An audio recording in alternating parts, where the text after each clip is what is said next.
Yeah, welcome to another Nerd and Beyond podcast. Where today we'll be talking about the CW Crisis event. It's the Crisis event that pretty much brought the CW universe together, and we'll be going through our guest list real quick. So, Kenny, can you introduce yourself? Kenny.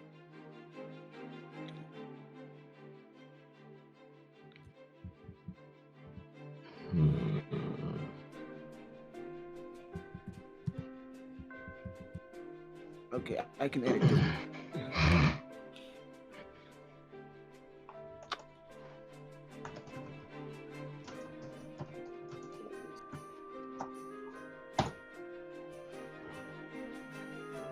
I know what. I'll just read it. We have the Dreadlock Blurred, and we have um Frost from. Yeah, we have Frost from. Well, Frost, introduce yourself. Yeah, I'm Frost, executive producer and head writer of Planet 817 Comics, and I was kind of held here at gunpoint, forced to be here, so I'm here. Yeah, sadly I ran out of bullets though. Oh, anything to rip this fucking useless garbage crossover a new asshole, I'm down. Yeah, and also I ran out of bullet to shoot, so we kind of were stuck with him. But anyhow, let's get. Oh yeah, Ren. Yeah, the guy who runs this channel. Even though I've been doing like 50% of it. Anywho. So yeah, the first episode of Crisis. What was everybody's thoughts? Who wants to go first? Complete horseshit. Okay, someone with an actual opinion go first. A lot blurred here. What's going on? I don't think he can hear us.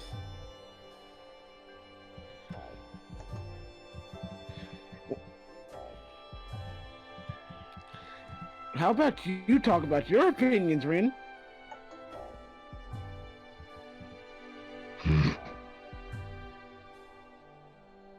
I can't hear any of you guys. Oh boy. Oh crap. Wow.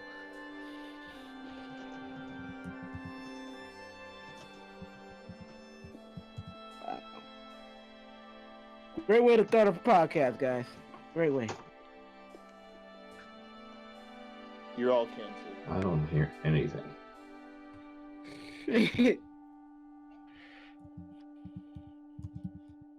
10 out of 10.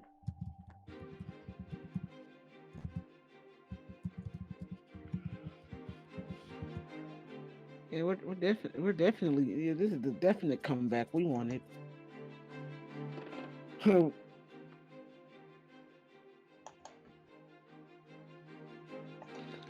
I remember all of the universes got shown.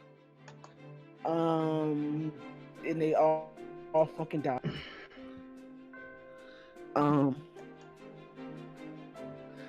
I'm gonna be a sitting blurred while I'm talking, so I remember pretty much everybody had to meet up and they had to legit first they evacuated most of the people out of the universe, which was kind of useless because everyone died anyway.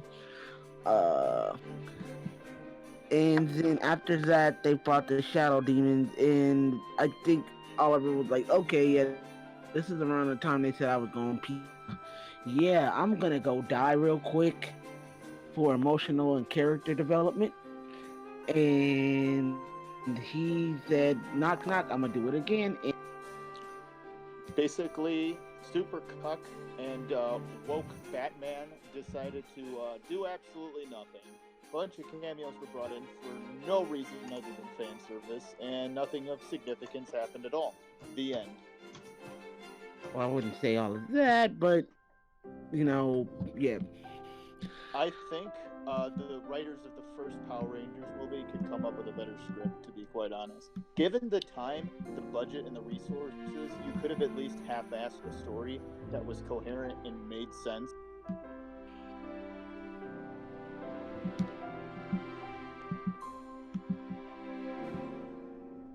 Ren, you have to do it. I'm trying to assist other people. God damn it.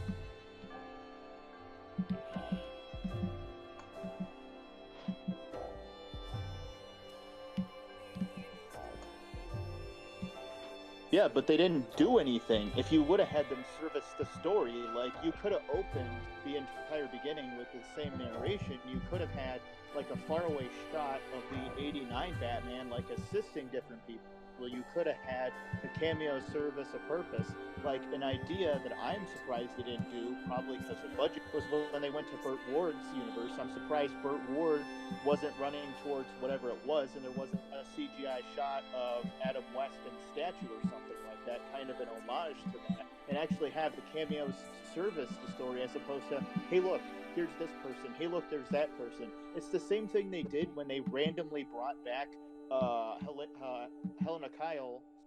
Helena Wayne from Birds of Prey, which most people are like, who the fuck was that? Because nobody watched Birds of Prey. Let's be quite honest. I'm the only person that enjoyed it, probably. Yeah, because I was not sad when she died.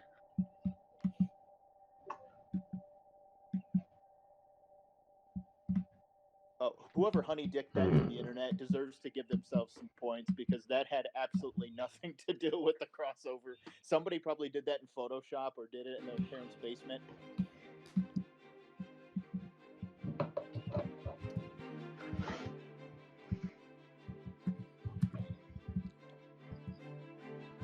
Yeah, well, they didn't, like I said, the whole crossover itself, there was no story whatsoever. Here's the thing I want you to tell me. Tell me 3 things of character significance that actually happened that had lasting impact that wasn't completely negated by the last episode, which made everything completely pointless. So you mean the first episode or all of the episodes? Every single episode was inherently pointless. I would not say that. That is a broad statement, and that is not completely true. And I'm going to tell you why. It's mostly true. I'm going to tell you why. This is an opinion. First of all, while not having a cohesive story, name one superhero movie that does actually have an impact, because they essentially pulled an end game anyway. Characters dying, and it was essentially to show that there was a multiverse. We had no idea there was a multiverse, and let me tell you why. All we saw was the TV shows as a multiverse. That's not a multiverse, those are just different planets. It would be stupid to say it didn't have story significance, because I'm going to tell you 3 story significant things that actually did happen. Number 1, Oliver's death. I know that was a way for them to cancel Arrow, but it did impact the series as a whole. You can tell that they actually still felt bad that Oliver was gone by the end of this crossover. Number 2, finding out about the Spectre, which, again, Hobo Spectre looked fucking trash, bro, but still. I'm surprised he wasn't jingling around a green tin cup and asking the other fucking members for like some spare change so he can go to a different universe and get a sandwich. He didn't have that spare change. He was still out of Barry's pocket this whole time. That whole Spectre thing, they completely pulled their out of their ass last minute, unless it was one of the things Greg Berlanti had, because the only thing that would have made sense in killing Oliver twice is, like I said, inherently pointless. What you could have done is you could have killed him off the first episode, turned him into the Spectre, and had him in the background. Would have made more sense. But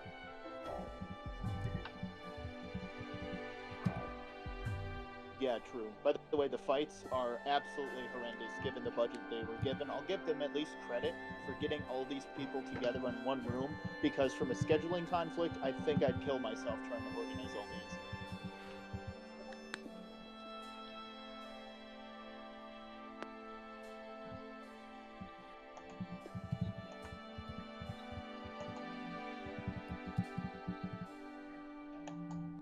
Oh, you mean Superboy? Because that's not Superman. That's pretty much Superboy, dude, or as I call him. Okay, I think we're working now. Can you hear me? I can hear you guys now. All right, good. So we're just talking about everyone's opinion on the crossover on the first episode. What were your thoughts, Dreadlock Blurred? Yeah. Now here's the thing. I overall enjoyed this crossover.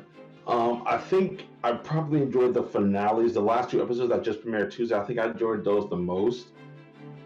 I want to say like this is like this one is neck and neck with Crisis on Earth X.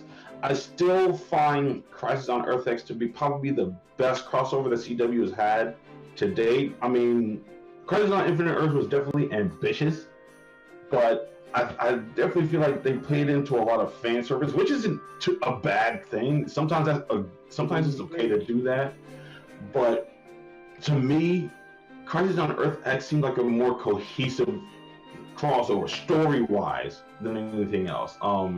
Yeah. That's just the way I see it. Yeah. I find that to be a very interesting opinion, and I kind of agree with it. Mm-hmm. Because I'm like, to be honest, when I first saw Crisis on Infinite Earth, yeah, it's cool, but like Crisis on Earth X, I kind of agree with you with it being the favorite out of it, because it felt like there was stakes Yes. in that one. Yes, This absolutely. one, it felt like Endgame, where it's like everybody's coming back, so you really don't care about the stakes. You just want to see a bunch of cool shit. Yeah. So Like agree with you on that point. Because if you go back and you look at Crisis on Earth X, the way it started, the whole setup of everything was just like it was very solid. You like from then you look at like from like when Earth X first attacked, our universe, at Barry and Iris's wedding, and everything just came together. It wasn't like it wasn't like the crossovers out of like look at Elseworlds. Elseworlds was cool. I had hoped that they do more with Elseworlds. I think they could have did so much more with Elseworlds, but I guess they were kind of afraid to really take those steps. Yeah. Like if you look at the Elseworlds crossover, like a lot of those, each part of that crossover was very centered around the series that they were that they premiered in, like the Arrow episode, the Flash episode, the Supergirl episode, not to mention being a backdoor pilot to Batwoman. It's I mean, I enjoyed Elseworlds, but I definitely feel like, as far as it stands, Crisis on Earth X is to me still like the top crossover for the CW. Crisis on Infinite Earths comes right behind that. Yeah, fully agree with you. Well, Elseworlds' controversial opinion, I didn't like it that much. After looking at it the second time around, I was like, it felt like this could have been just a simple crossover episode between Barry and Arrow. Exactly. You know what? It's funny that you mentioned that, because I've heard a lot of people say the same thing, because the Supergirl episode really didn't need to be there. I mean, if you want to really think about it, I mean, it was cool seeing a black suit Superman. That was just cool. I mean, I enjoyed that. But like at the end of the day, like exactly. But the Supergirl episode didn't really need to be there. I mean, I feel like it was done like for fan service, and coming from someone who's like a major Supergirl fan for both the CW and the comic, I'm like, you didn't do much here. Yeah. Mm-hmm. I mean, even just thinking about Crisis on Infinite Earth, like if you look at the first 3 parts of it, that premiered last year, I mean, I don't know what I was expecting from Crisis on Infinite Earths, because they're containing this within a TV series. It's not like they were doing a movie or something like that. But considering what we've heard leading up to it, that there's gonna, Tyler Hoechlin Superman is gonna be a part of it. Brandon Routh is going to be returning as Kingdom Come Superman. Kevin Conroy is going to be appearing as Bruce Wayne, not so much Batman. I mean, I will say there were definitely moments in the Crisis that really geeked me out. Like the first episode, of course, when they were showing all these different Earths. We got the '89 Batman universe. We got the Titans. The Titans. I screamed when I saw the Titans, because I was like, "Holy crap!" Like he doesn't want to commit it. Like I'm like, the Titans. They're acknowledging the Titans. I'm like, this is insane. We got to see Burt Ward, Robin and stuff like that. All those things were cool. I mean, but I felt like there could have been a lot more at stake. I mean, if I'm going to be completely honest, I really feel like Crisis on Infinite Earths was just the CW's way of just trying to, again, just combine everything together. They said, all right, let's agree with you on that. I mean, we got Arrow, we got Flash, Supergirl's a part of the family now. We got Black Lightning, Batwoman's a thing now. Legends of Tomorrow. It's like we got a lot of these shows, and I know a lot of people are complaining that all these shows are not connected. I mean, the only shows that are technically connected are Flash, Arrow, and Batwoman, because Batwoman is on the was on the Flash and Arrow's Earth. The only one who wasn't on that Earth was Supergirl and Black Lightning. So I thought it was their way of just trying to connect everything and put it all together. Which is, don't get me wrong, I'm not knocking him for that. I mean, if you're gonna do it, move. yes, definitely. If you're gonna do it, Crisis on Infinite Earths would definitely be the storyline to do it because that's what happened in the comic books. But I mean, there's so much more that happened in the comic books that I think they could have translated a little bit more into the actual crossover itself. Yeah. I mean, if you understand what I'm saying, it's like I don't know. Like I enjoyed the finale deal, but I definitely think there's definitely more that they could have done within this crossover. I'm not gonna lie, because I never gave out like a full out opinion.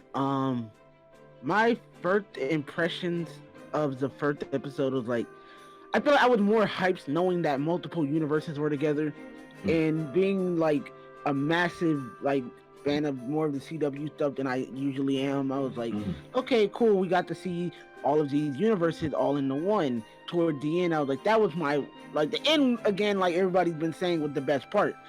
And the thing is, I'm like, even when I saw Batman, like Bruce Wayne, I was like, I kind of want more on his backstory, but at the same time, I think I'm good. Because I feel like they would not do so well knowing the CW, because they have a great track record of writing that they can't keep it up. Like, I've noticed that, and me being like fans of shows, even like fans of shows where I say they can't do wrong, I'm sitting there like, yo, this was kind of a crap season. Like, going back to the season before this recent season of Supergirl, that was trash. I can admit that. As a massive fanboy, that was trash. It was terrible. I stopped looking at Arrow after season 2, mainly because I got confused and I didn't know what I was watching anymore. Right. And it's like, and then the crossovers are when it started to get bad for me.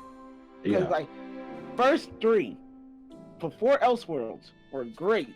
Yeah. And then this one happened, and I was like, this one's great.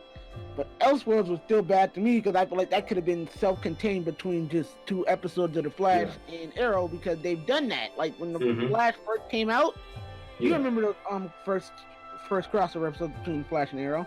Yeah. That's all they could have done, and I would have been completely fine with it. Yeah.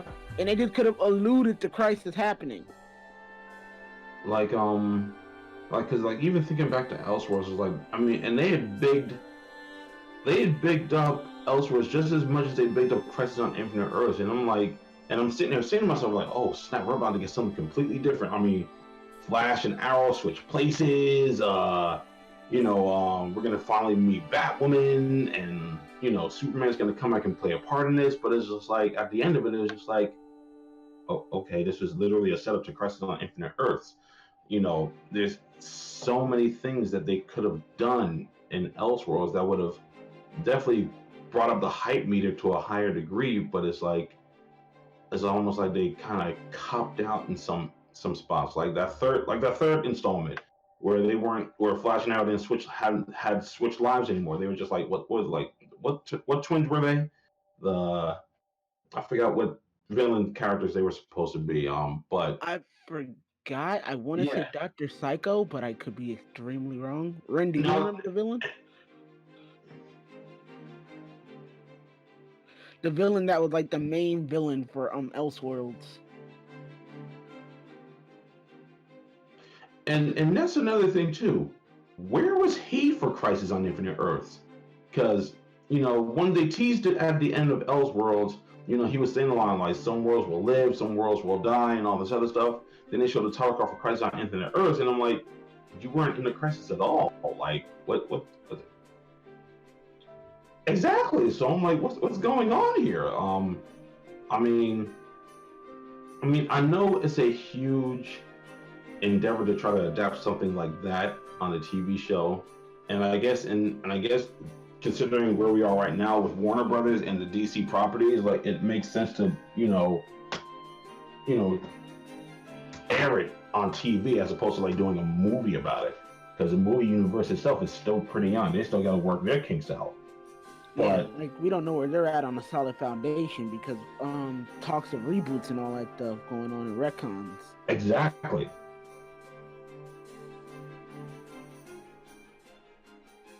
Yeah. Mm-hmm. Yeah. Yeah, exactly. Mm-hmm. Yeah. That kind of scares me for the future for Henry Cavill, but Yeah, yeah. Because I mean, as far as it stands, I still very much want him to play Superman. Like, yeah, everyone likes to crap on him about the way he was portrayed. I'm like, everyone doesn't. People seem to forget that like a lot of this stuff is based on the writing. It's not so much the actor's portrayal of the character; it's the writing. And if that's the way Superman was written, you can't blame Henry Cavill for that. You know, yeah, he only did what was written in the script. So, like I said, they tried to, I guess, rein it in Justice League when he came back and try to make him more like the Superman that we're used to seeing. But by that point, it was, the damage was too, done. yeah, exactly. It was too late. So I mean, I mean, I watched, of course, the finale, part 4 and part 5 of Crisis on Infinite Earths, and they're still pretty fresh in my mind. I was thinking back to episode 4, when they're in the vanishing point, the fact that they've been there for months, Barry's in the Speed Force trying to figure a way out, and then Oliver's trying to do his thing with the Spectre, which I feel like I don't know if they wanted to do more with Oliver Spectre, but I felt like they could have done a lot more with Oliver Spectre. And, considering that the Spectre is like probably the strongest character in the DC universe, since he's pretty much God's right hand man at this point, I felt like Oliver could have stuck around a little bit more. The fact that he quote unquote sacrificed himself to rebirth the universe. I'm saying to myself, can you really sacrifice yourself? You're already dead. So yeah, you're kind of returning. Stuck with that job, buddy. So like, I don't know how that's supposed to work. I mean, I know his show is ending, but they could at least do this to the whole fact, like, listen, yeah, I'm dead, but I'll be around in space doing my bio-digital jazz shit. And, if I decide to pop up here and there, it's not going to be a question about it because I'm in a spiritual world and all this other stuff. I appreciated that death better than his first one, in part 1, which was kind of weird. That threw me in weird space. I was like, really? In the first episode? Yeah, because I was like, what? Exactly.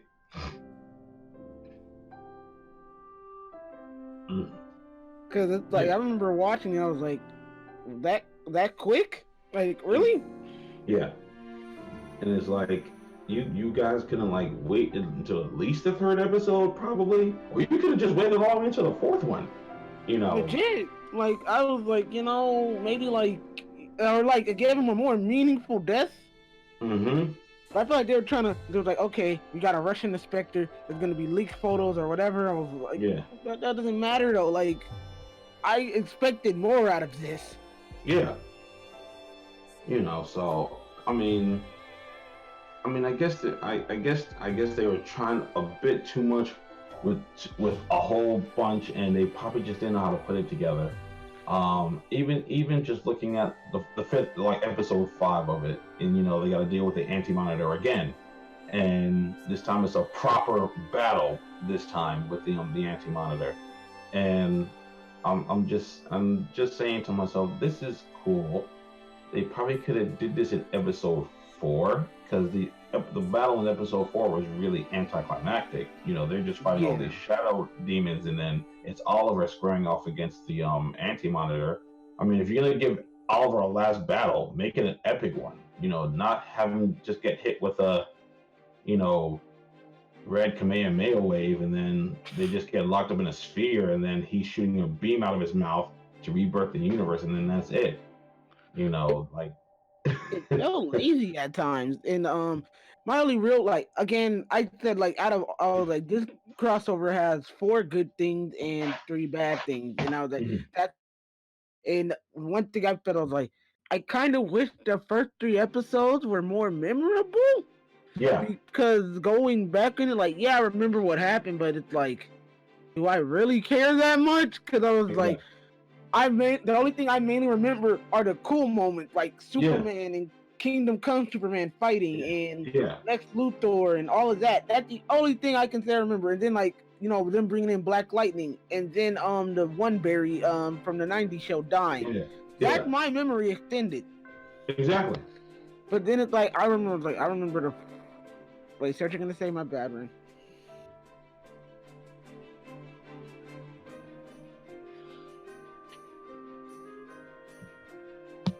No.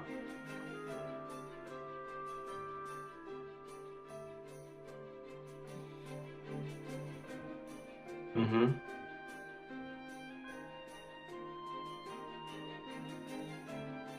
Mm.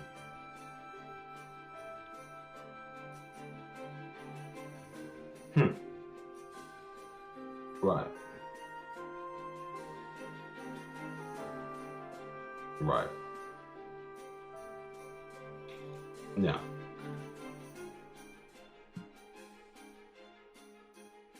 Exactly.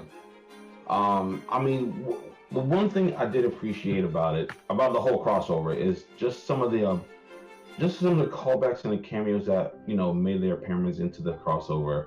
It was cool seeing Tom Welling come back as Clark, and them giving the explanation that he gave with his power so we can have a family. I'm like, okay, you know what, that's cool. I mean, Makes sense. as a person who has season 11, the comic book of Smallville, it makes sense because he did. I mean, he does a great deal in season 11, the comic book. Meeting up with the Green Lanterns, uh, Batman, the Teen Titans, just meeting Wonder Woman and stuff like that. He does a great deal in season 11. So, I mean, all of that. I mean, if you consider everything he did from season 1 all the way to season 10, it's a lot. But they definitely packed in a lot in the comic book series for season 11. So, for him to basically not be affected by kryptonite, because he basically gave up his powers to have a family. You know what? I figured, all right, you know what? That's a pretty decent send off for Tom Welling and Clark Kent because, after Smallville was over, he was done with it. He was done with yeah. So that. Mm-hmm. Yeah. One thing I found interesting about the Smallville universe, he had Mm-hmm. daughters instead of sons.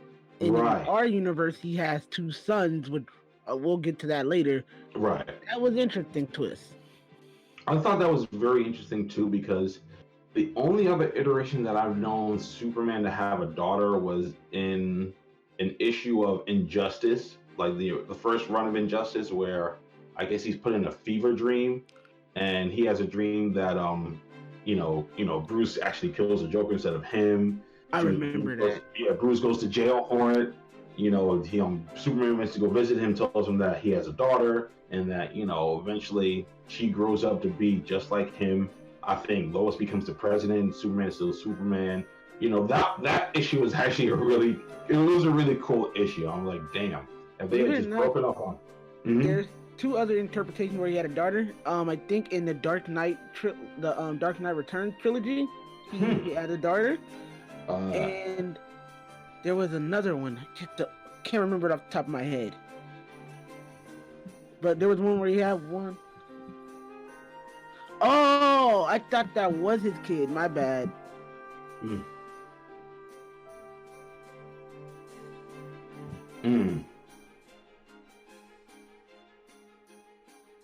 Mm. There we go. Yeah. Lyra. a lot of the end result of the merging of the universes in episode 5 I thought were interesting. And it's funny that it never occurred to me that the events from Flashpoint would have gotten erased. So when I'm looking at when the president's on the TV and she's talking about Oliver Queen and the sacrifice he made, and I'm watching Diggle and Lila sitting together, and then I see Little John Jr. He's playing on the table. But then I see this little girl pop back, and I was like, oh shit, she's back.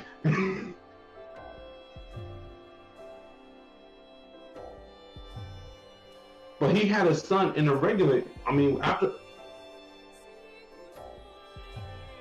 Wait, is. Wait, hold on. Okay. I'm gonna let y'all have this one. Mm-hmm.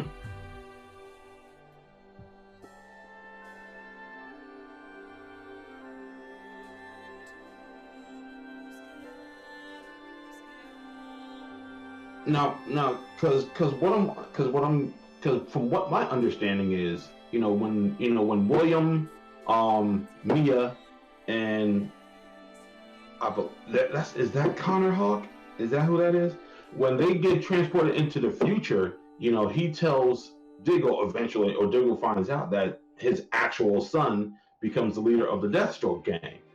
But that he adopted Connor, I guess after Bronze Tiger. I don't know. I don't remember what happened to Bronze Tiger, but it became a point where it almost became a sibling rivalry between those two. But I know in present time, he still has his son John Jr. I don't think Diggle has even met Connor Hawk yet. I mean, we've gotten one glimpse of Kid Connor Hawk, and that's when I guess Arrow arranged for Bronze Tiger to finally meet with his son in jail. I remember that. But if I'm not mistaken, John has two kids now. He has Sarah, because I totally forgot her name. I totally forgot her name was actually Sarah. And then he also has John Jr. I'm going to be interested how that plays out if, John Diggle is still going to be a thing in the upcoming Green Arrow and the Canary series, because and this is probably one of my only gripes with the finale of the crossover. I felt like we should have seen everybody. We saw. I felt like Sarah should have been with the Legends on the Wave Rider as they're paying their respects to Oliver. We saw that Kate, Kara, and Alex, they were all chilling together. That's definitely going to be a thing now. I definitely thought Flash should have been with Team Flash, because us not seeing Iris or Joe. Yeah, that confused me too. Like, I really thought if they're gonna do something like that, if they're gonna be showing a scene where they're paying their respects to Oliver, I figured every show should be with their team. Maybe not Kate. Maybe Kate doesn't have to be with what's his name, Luke Fox or anything like that. Her hanging out with Supergirl, I can get that. I can understand that. That's okay, because if anything, the crossover definitely established the relationship between Supergirl and Batwoman for like the first 3 episodes. That's really what they did. But I really felt like Barry should have like reunited with Iris and the rest of Team Flash. Sarah should have definitely been with the Legends. I think Team Arrow should definitely have been together a little bit more. I mean, John, with his family, that was cool. But I definitely think like Dinah, Wild Dog, even what's his name? Mr. Terrific. I keep forgetting his name. His actual civilian name. I keep forgetting his actual civilian name. Terrific. I do not remember. Yeah, but I definitely think they should have been together. I mean, we don't even know where Mia is, because after all the universes got erased, that was it. But we don't know if Mia and William are back with the rest of the team. I mean, I guess we'll find out when Arrow comes back on TV. Yeah, because it doesn't. I mean,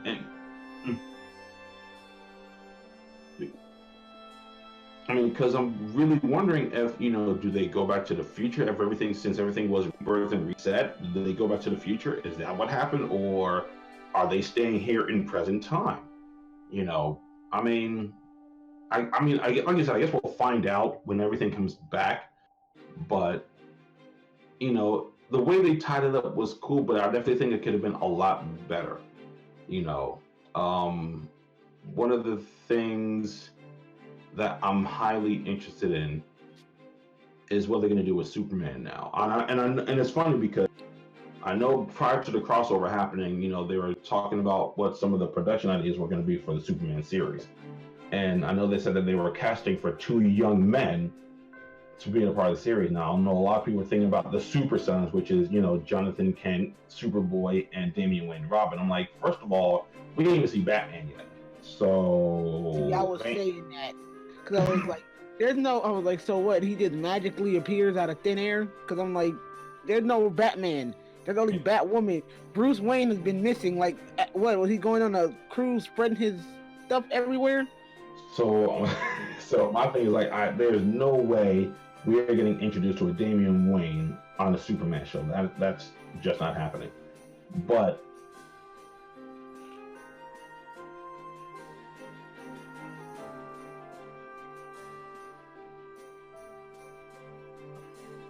yeah, we had math for that. Mm-hmm.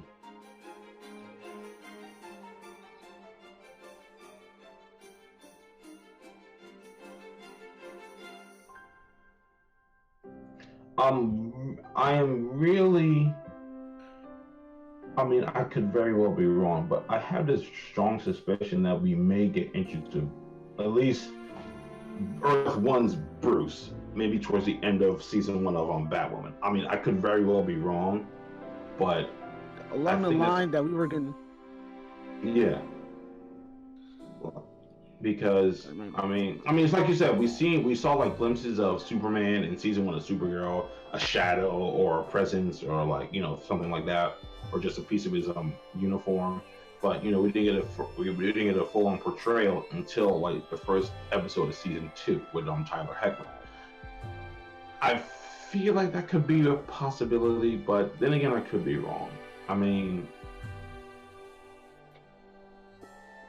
yeah.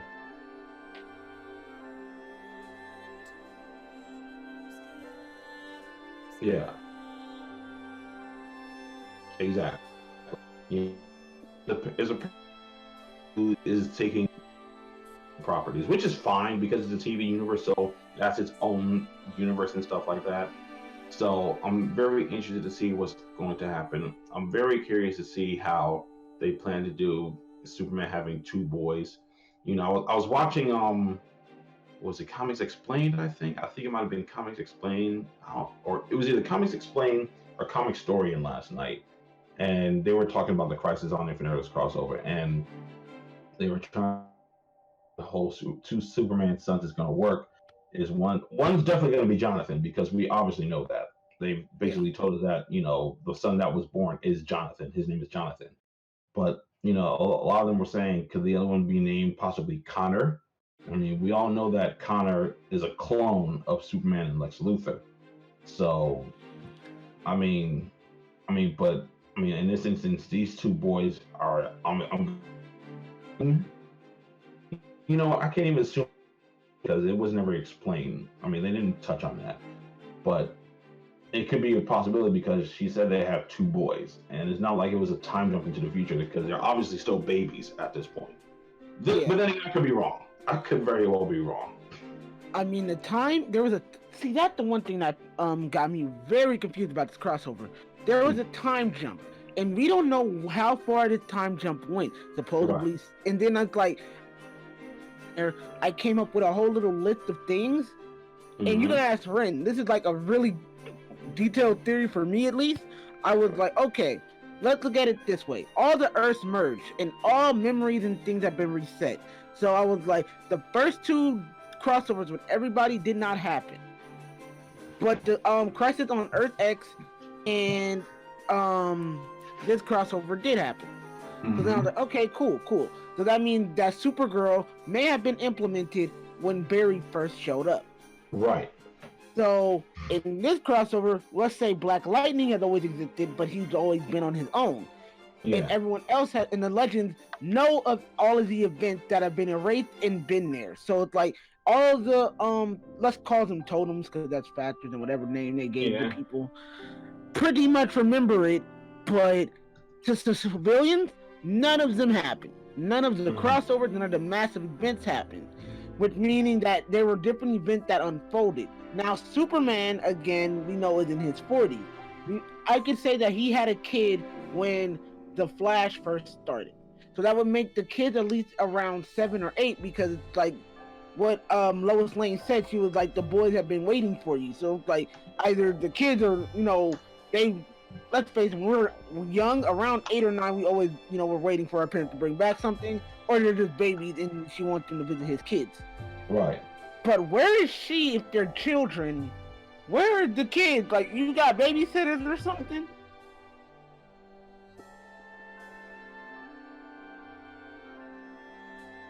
He didn't take in Ah. Kara. The Danvers did. Oh yeah, in the comics, yeah. Actually, no. In the recent rebirths, she lives with the Danvers.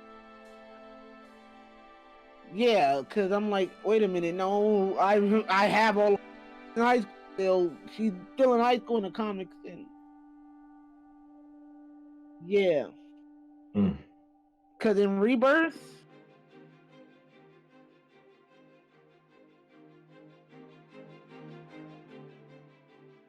the crossover. Mm-hmm.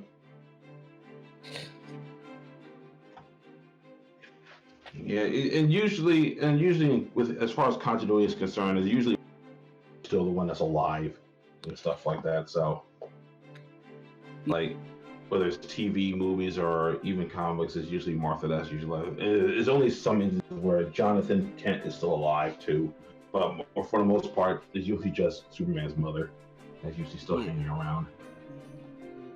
But I guess we'll get to a little bit more of a structured conversation. What do you guys think with the real MVP of this whole entire crossover? The real MVP of this whole crossover. I'm gonna let y'all go first, man. I gotta think about that one. I gotta think about that one. I can't even say the super people because they was catching L's left and right. Like, I was like, yo, you guys are supposed to be like the head honchos, but y'all got humans doing your jobs.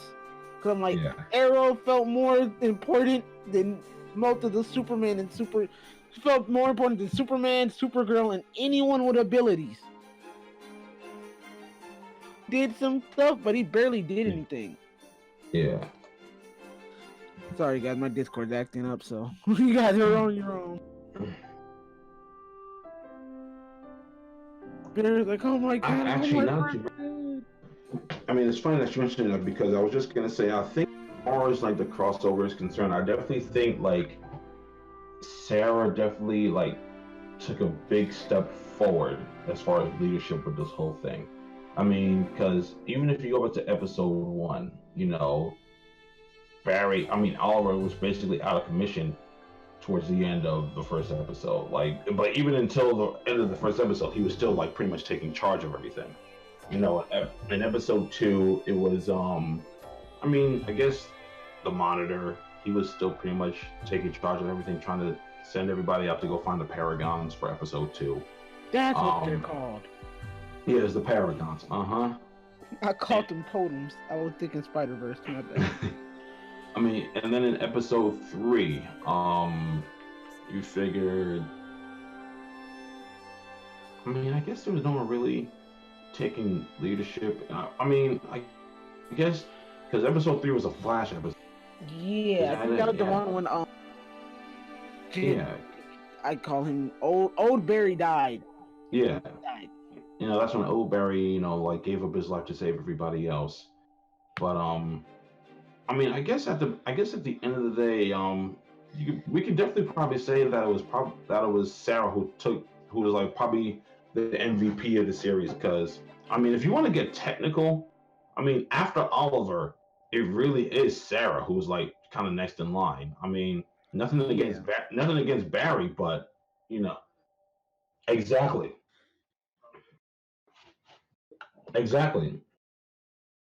Yeah, I think being the captain of the Wave Rider probably, just solidified her, status as a leader, in a group setting. So I would definitely have to say that it was definitely Sarah, who was definitely in control of the team So, as far as like going into battle and stuff like that. Um, um, yeah, yeah, I agree with you with Sarah because Sarah, even when everything was back to normal, when they were on the Prime Earth, she was guiding them through combat drills, which is something yeah, like she doesn't know their powers, but she was like, "Look, you handle this side and you let them handle this." Like she was on point with everything. Even when it came to the shadows, she was like, "All right, they're going after yeah, Paragon." Like she found that out immediately. Paragon, get everybody out of there, get them together in one scenario. Like she did better than most, and I was expecting like it to be Barry, because Barry for the last crossover he was killing it as a leader, yeah. but this one not so much. Hmm. Yeah, I think you're absolutely right. I think it was this whole the whole fact that he was so wrapped up in this idea that he was dying to cross over that.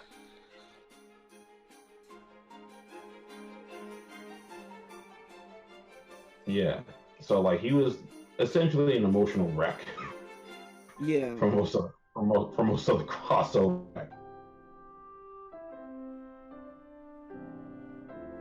What happened?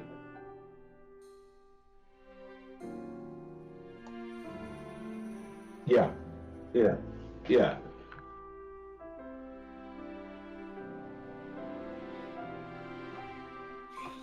Yeah.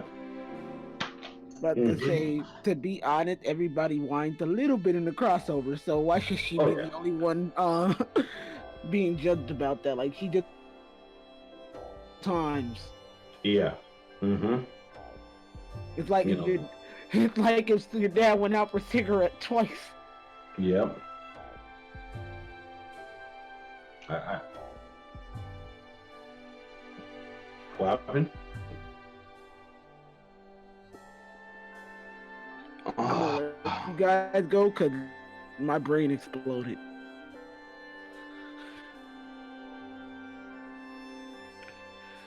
Wait, what was that? Right.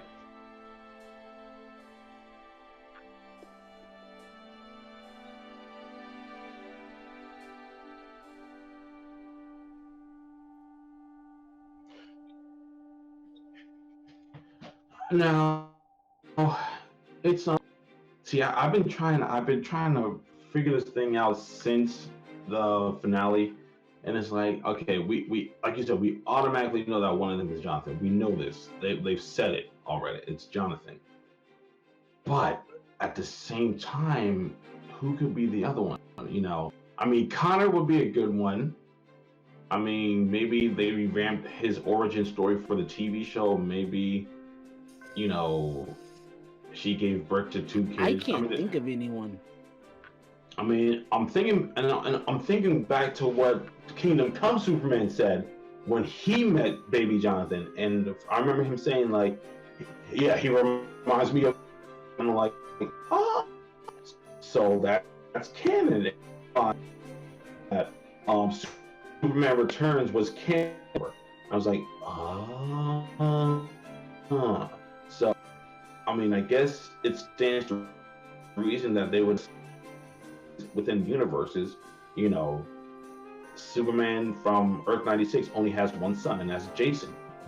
I mean, it wouldn't be too far fetched to think that Superman from our Earth, Earth Prime, has two sons. He has Jonathan and Jason. I mean, that could be a possibility. We don't know.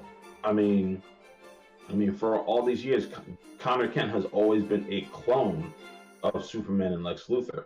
That could still very well be a possibility. We don't know. It could be. Yeah. Right. Mm-hmm. Right.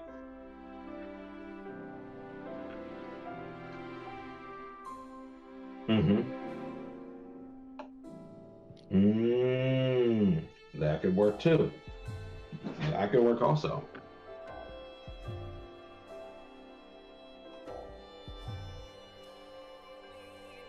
Mm-hmm.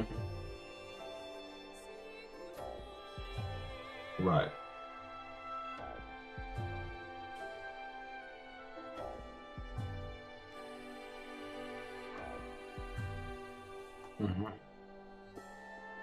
Right.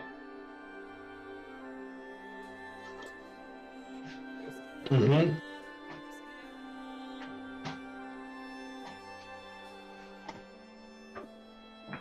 Mm-hmm.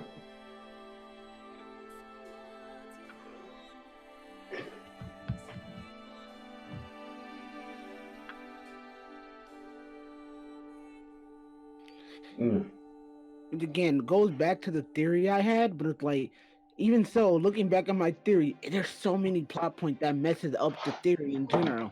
Because I'm Yeah. like, why wouldn't Arrow know about Supergirl earlier? Why wouldn't Exactly. anyone know about Supergirl earlier? And I'm like, you combine, like, that's the one problem. I hope they address this in either Supergirl, The Flash, or, well, there's no Arrow, or like even Legends. Yeah, Legends. Please address like the time skip or some like what would affect it.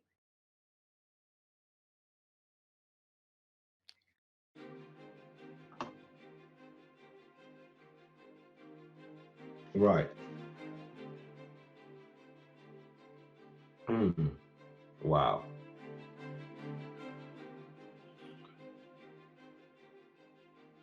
Mm-hmm.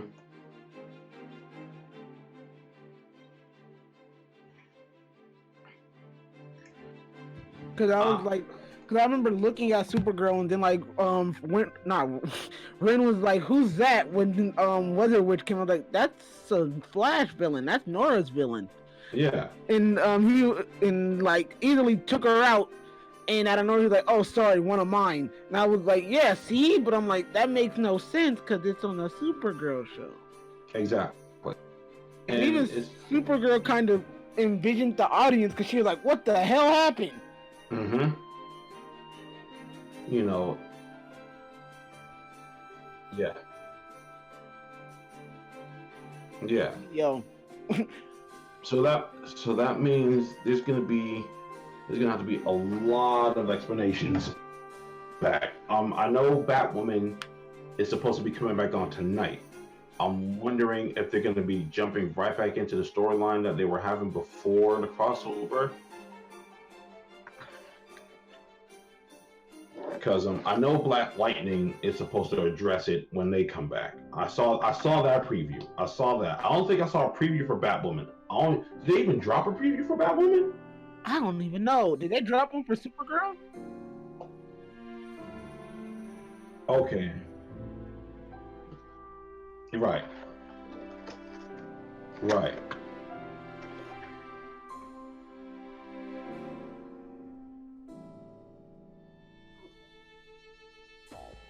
Yeah. I'll look at it tonight and I'll try to update you, and you can tell Ken. Yeah. Because I know not a lot of people look at Supergirl anymore, and I, I still watch it. I've still been hanging in there. I think season. I will admit this season has actually been pretty good. see, thank you, because I feel like I'm the only one watching it. Oh, I'm in the lonely. La, la, last season, like Supergirl. last season dragged for me a little bit. I was trying to hang in there last season, and it just doesn't do anything for me. Same thing with Black Lightning. I was trying to hang in there with Black Lightning, and it really wasn't doing anything for me. But this Black Lightning has been pretty good so far. I mean, I can tell you right now, I've really been enjoying Arrow this season, probably because this is last season, so that's why I've been enjoying it. Some of the things they've been doing this season have been pretty good. Um, I've been enjoying Black Lightning so far. I will say, I think one of my favorite episodes of Black Lightning this season was the episode right before the crossover. The episode that's that because it's like I'm not super into Black Lightning, but I'm honestly thinking about giving it another try. like the episode. Mm-hmm. Like that episode, the episode before the crossover centered around Jen. And if you guys have been watching Black Lightning out that like I've been you know that Jen hasn't been getting a lot of play on the show. Like for some reason, like they really just don't give her a lot of play. She's been getting a lot more play this season, and the episode before the crossover was probably it was centered around her. So I think it was probably their best episode that they've done because it was the one episode that made the absolute most sense. I've been enjoying the season of Black Lightning, but nothing's been making sense. It's like everything's all over the place. You got to deal with Jefferson's thing, You gotta deal with Lynn's thing. You gotta deal with Anissa's thing, and you gotta deal with Jen's thing. Everyone in that family has their own thing they're dealing with, and no one's talking to each other. You know, it wasn't until the episode before a crossover where it's just like, okay, this is a Jen focused episode, and we have three different versions of Jen. We have, which is another thing I was mad about. They never classified or designated what the Black Lightning Earth was. We never got a number for that. Yes, that's true. They never gave it a number. Like they just said,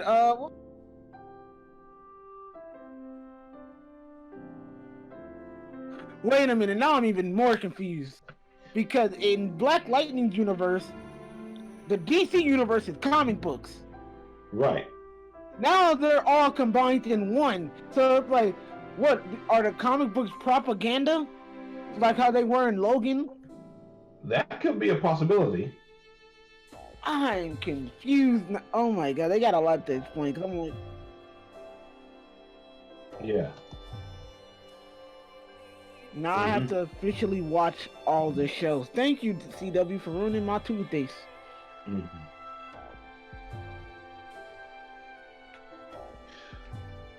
I mean, it at this point in time, it kind of just makes sense for them to include a few more things that were like little old school and obscure from back in the day. I mean, the Wonder Twins showing up. I mean, it would just be interesting to see how they work that one in. But I feel like that's probably not something we're gonna deal with until next year. I feel. Yeah, exactly. Like I think, like, you know what? I would be okay if they spent the remainder of the season trying to catch Gleek. And it's funny. This is something I caught from Comic Historian or whatever the channel was last night that I was watching, and they were saying that they would be okay if the Flash was just rush Gleek because he escaped from his cage, and like he's just popping up on these different shows and be like, have you seen a purple or blue monkey? No? All right, I'm out. Something like that. But I really think like the Wonder Twins thing is probably not going to be something we'll be dealing with until next year at some point. Yeah. That's just the way I feel. Like, you know, it's with every crossover. They always introduce something that we're not going to deal with until the next year. You know, like Elseworlds, they gave us a peek for Crisis on Infinite Earths or a teaser for it, and then we didn't deal with it until now.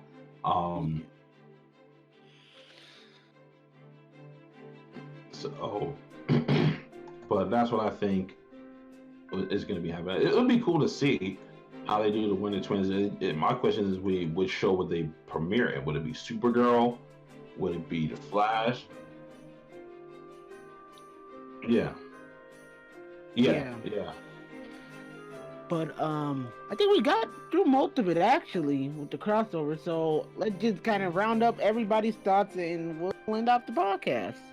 So since you're our guest, Dreadlock Blurred, go right ahead.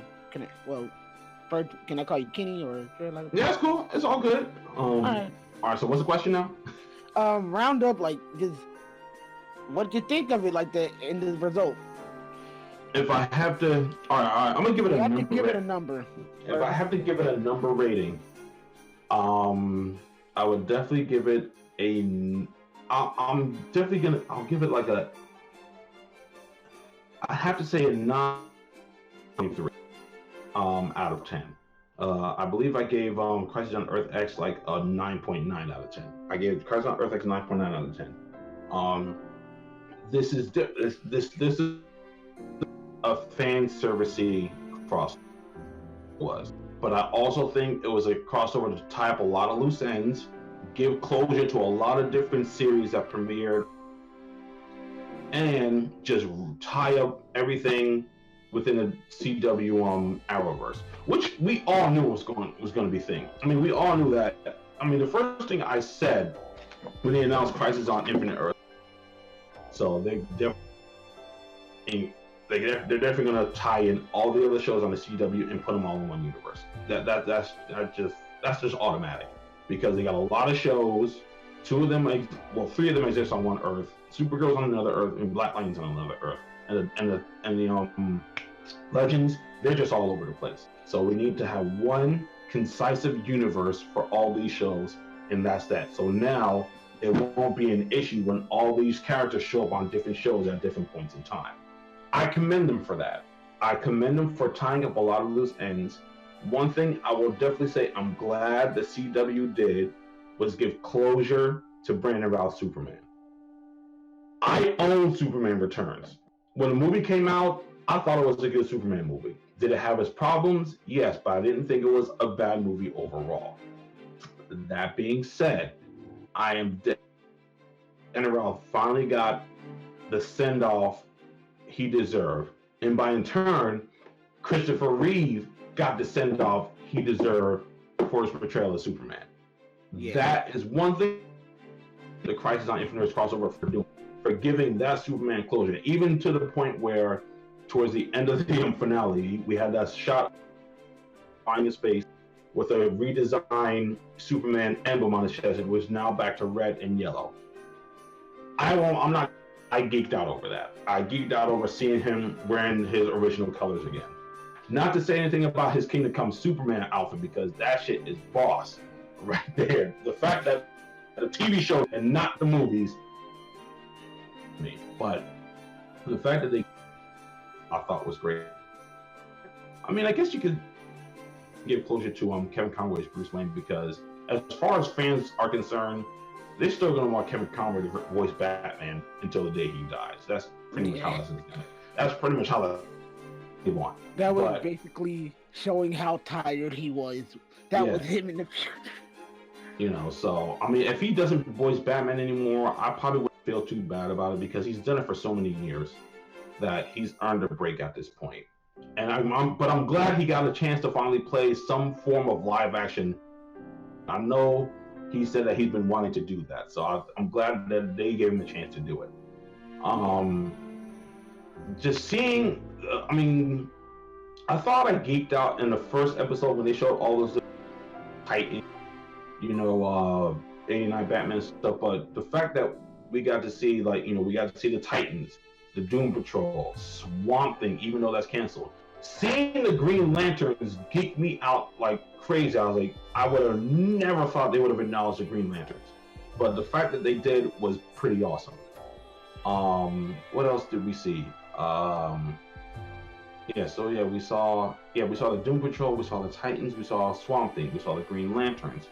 We saw Brandon Routh Superman finally for the last time. Stargirl, we saw Stargirl, which is now Earth 2, which is, I think, surprised that they changed Earth 2 like that. But I guess it makes sense for them to do that, I guess, because the Stargirl universe has to come from somewhere. Yeah. So, as far as a finale for the crossover, pretty much well done. And the fact that we pretty much have a CW Arrowverse Justice League now, I think is pretty cool too.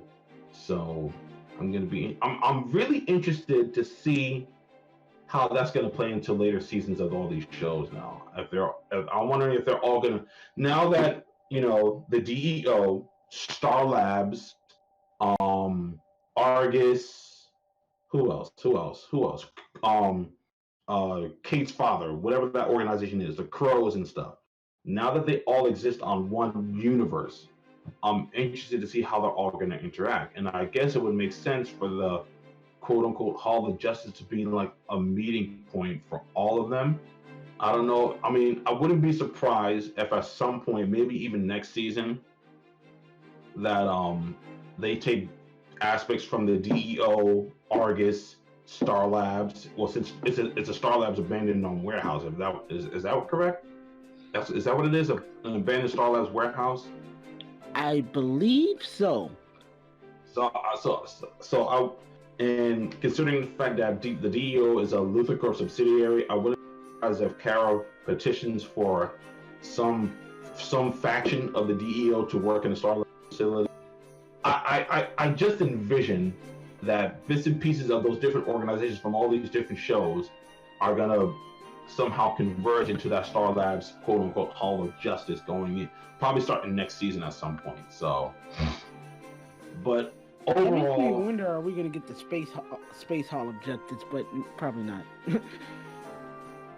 What? I mean, I doubt that. I mean, if we that the Watchtower showing up, because I mean, we don't. I mean, they don't do a lot of adventures in space. That's the thing.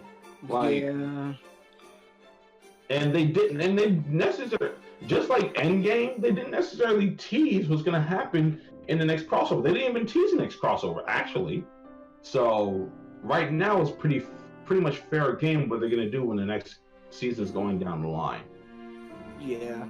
True. I will say this though, I would not be surprised if we get a smaller crossover next season, and I wouldn't be surprised if it's a Batwoman Supergirl crossover.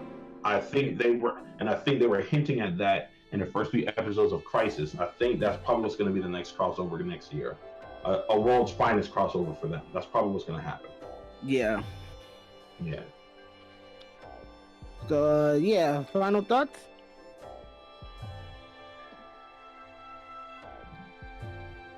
At the end of the day, at the end of the day, I think they did a really good job. You know, I think there were a couple of misses. I think they were a little ambitious in some things, but I think at the end of the day, I think they did a great, really good job because, honestly speaking, it wasn't the battle that was the main focus of this crossover. It was the crossover itself, just incorporating all these different universes and stuff. And if if I'm gonna be bold in saying this, I think Warner Brothers is like, all right, you know, this is the year where we can change a lot of things around. Aquaman did well, Wonder Woman did well, Shazam did well. We got Aquaman 2 coming, we got Wonder Woman 2 coming, we got Birds of Prey coming. We're gonna get Shazam Shazam 2 is 2. in development. Shazam 2 is in development. We got the Batman on its way. This is our chance to really, really redeem the DC properties that we have here. And what better way to do that than doing the Crisis on Infinite Earths and just showing that a lot of these universes are connected somehow, or at least we're acknowledging these different universes to some degree. I'm okay with that. It's essentially like let's show what we have, let's show what we can do, and let's show that we're acknowledging what the fans are saying, and we're gonna try to fix it slowly. And I like that they tried it out with the TV first. Yeah. So. Okay. Wait, so sorry, Ken. Keep going. My bad. No. That was pretty much it. That was pretty much all my thought. I thought, like I said, I still hold Crisis on Earth X as like the top tier crossover that the CW has ever done. I'm just gonna stick with that. But Crisis on Infinite Earths is a very close second. A very close second. Yeah. Okay, Ren. You haven't said your thoughts yet, so it's your podcast. Keep going.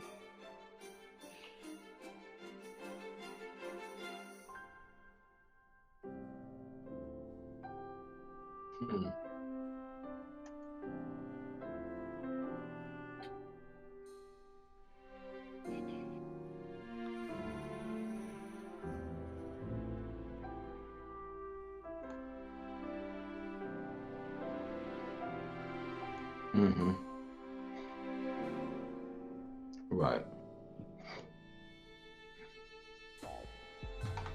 Yeah.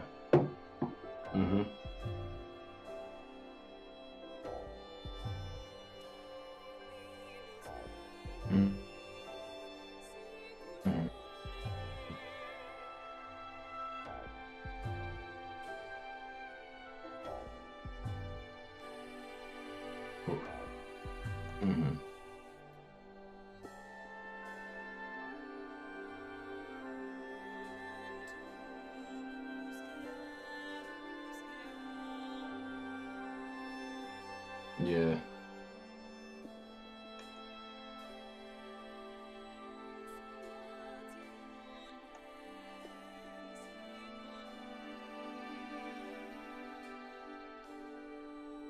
Right.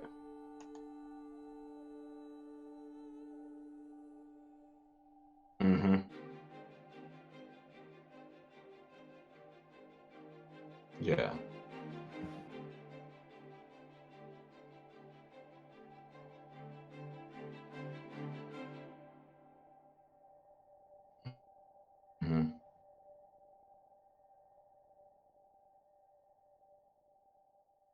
Yeah.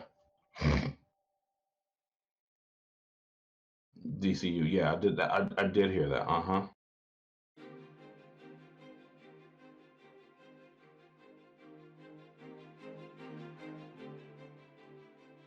Mm-hmm.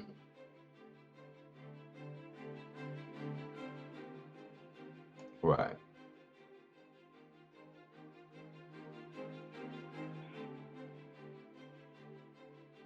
Mm-hmm.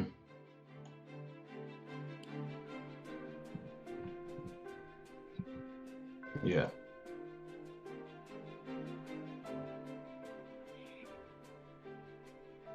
Mm-hmm.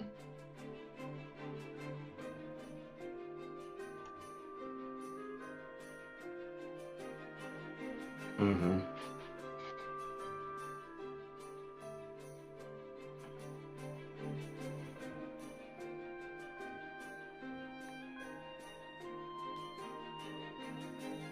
Right.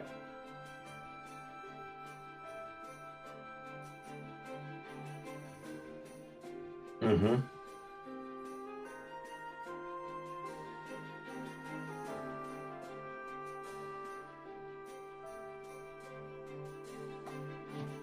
Yep.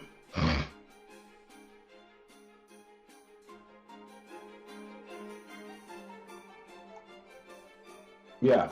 Mm-hmm.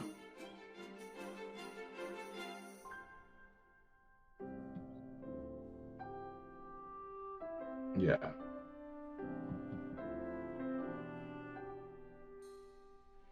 Mm. Everyone should go look at Harley Quinn.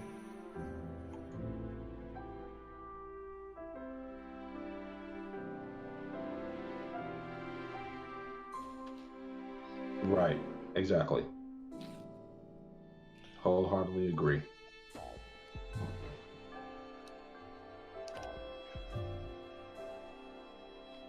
Mm-hmm. Yeah.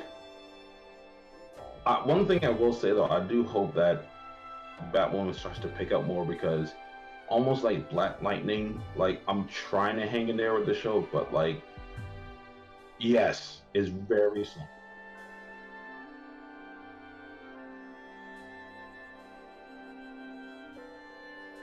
Mm-hmm. Like I feel like they spend so much time showing more of Kate than they do of actual Batwoman, and I'm like, I would like to see more Batwoman. Actually, I would like to see her fight crime some more. Like try to get her feet wet a little bit more. Like, mm-hmm.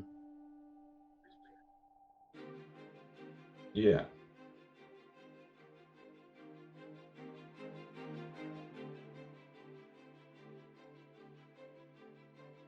right.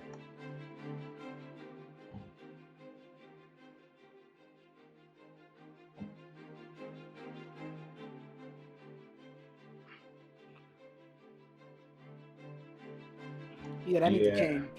I was like, they yeah. not fighting, they rolling around. They just rolling around. I definitely agree to that. I that like, um, I mean, I'm surprised they haven't brought like the fight choreographers from Arrow because Arrow has some really good fight scenes usually. So I'm surprised that like they haven't like taken a couple of them just like, hey, can you like just come over here and work with us for a second? We really appreciate it, something like that. But Like, look, y'all in the next room over. Come on, we need help. yeah, I guess I'll give my thoughts. Uh, yeah, for the joke one, 7 out of 10. Not enough waifus, but no, but it was. I liked it, and again, I feel like this one it took everything and it connected into one universe, and I'm astounded they were able to do that. They were able to do it so cleanly. mm-hmm. Well, I'll admit I'm not gonna say the first three. I'm gonna say the first episode wasn't that memorable. They kept up with the fan service enough to where I remember really significant parts of the second and third episode. And for me Right, to sit there and like, there was no cameos from it. There was only few cameos in the fourth and fifth episode, but I was still geeking out and happy seeing those episodes. I was like, yeah, this was good. this was good. My favorite part, of course, was DCEU Flash meeting RCW Flash. Yep. I call him our normal Flash because that's the one I got used to, which was Grant Gustin. I can't believe I really can't believe we skipped over that. That was probably the craziest thing I've ever seen. Now, granted, I got spoiled because like I didn't watch 4 and 5 until like the next day. But so like I saw like my Twitter feed, my Google feed, and my Facebook feed. Not even so much my Facebook feed, it was just like my Twitter and Google feed. Like, did you guys see Grant Gustin? I'm like, what?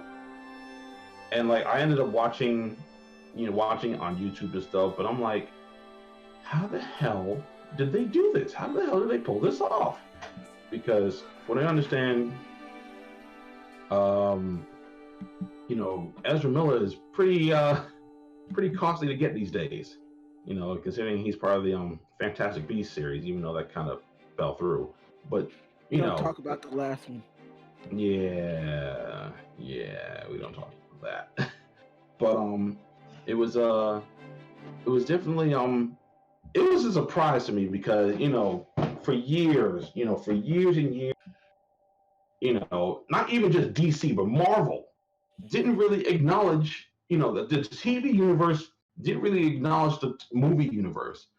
I think Jessica Jones might have did it like a couple of times where they mentioned the incident. The incident. Yeah, she mentioned the incident. I think she mentioned something about the green guy or something like that. Yeah, she did. I think that was in like the second. Yeah, so I was just like, okay, so there. But then after a while, producers and stuff kept saying, no, the TV universes and the movie universe are separate. I'm like, but why? Like, why make the reference? Exactly. Like, there's no point in making a reference if you're include them in the unit and not going to combine the universes. That just doesn't include them. But I don't see, like, well, I know Ezra Miller is costly, but it's like it was how it happened because it was like they even referenced Cyborg, which was like, I was like, did he really just say Victor? I was like, Victor Steele, Cyborg, because he was saying like, Victor, I told Victor that this could happen, and no one believed me. And I was like, oh my god, that makes so much sense. It's funny because when I saw this video on YouTube, I put a comment because there's of course a lot of feedback from the scene, the fact that called in and make an appearance on Flash TV show.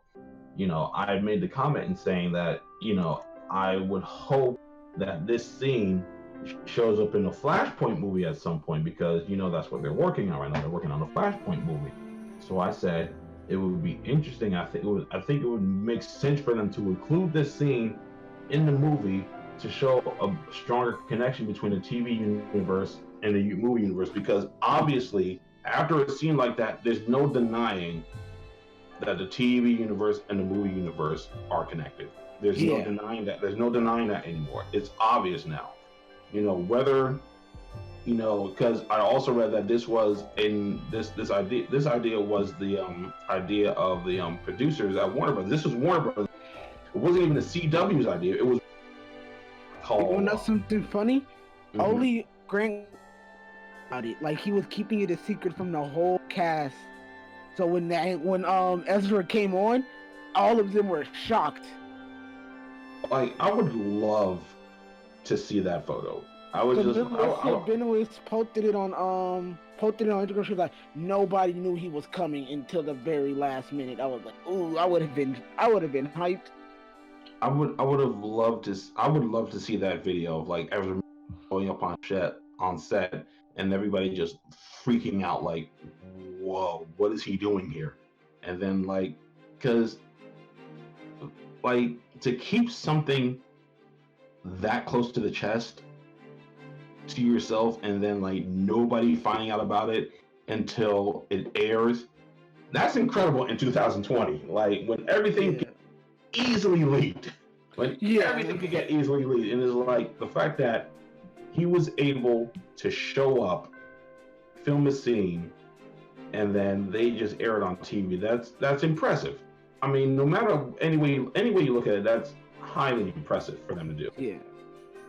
And it's like, I mean, if something like that happened, like we had an actor on a podcast, like you guys, like, so who in there? I'd giggle and I'd possibly give it out. I'd possibly say so, like, you got Jason Momoa or something. Yeah.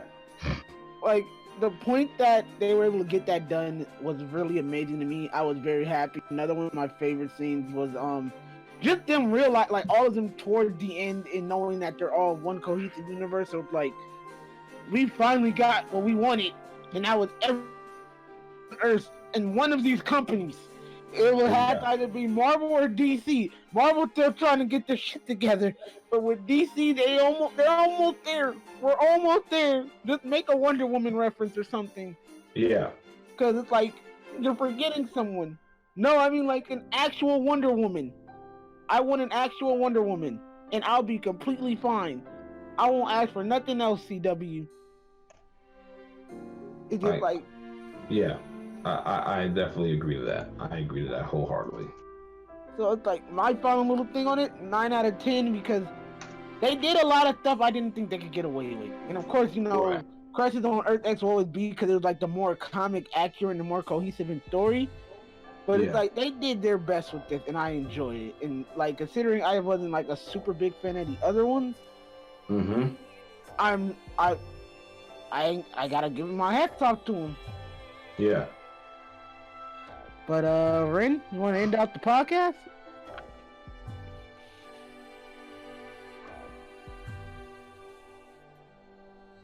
Oh wait. Whenever Beyond will be returning back. We will be doing recorded podcasts instead of live podcasts, because those don't usually work out as much because I have a poo-poo computer. And yeah. Okay, night can interrupt. Oh, and reviews and shit will come back. Possibly tonight with Supergirl, because that's the only thing I watch right now. I might have to watch Batgirl now, but Batwoman, but yeah, keep going. My bad.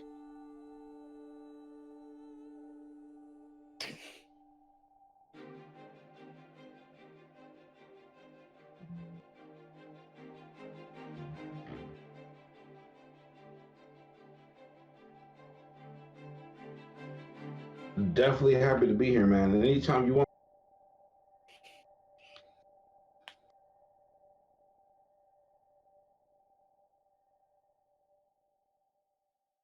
I edit everything.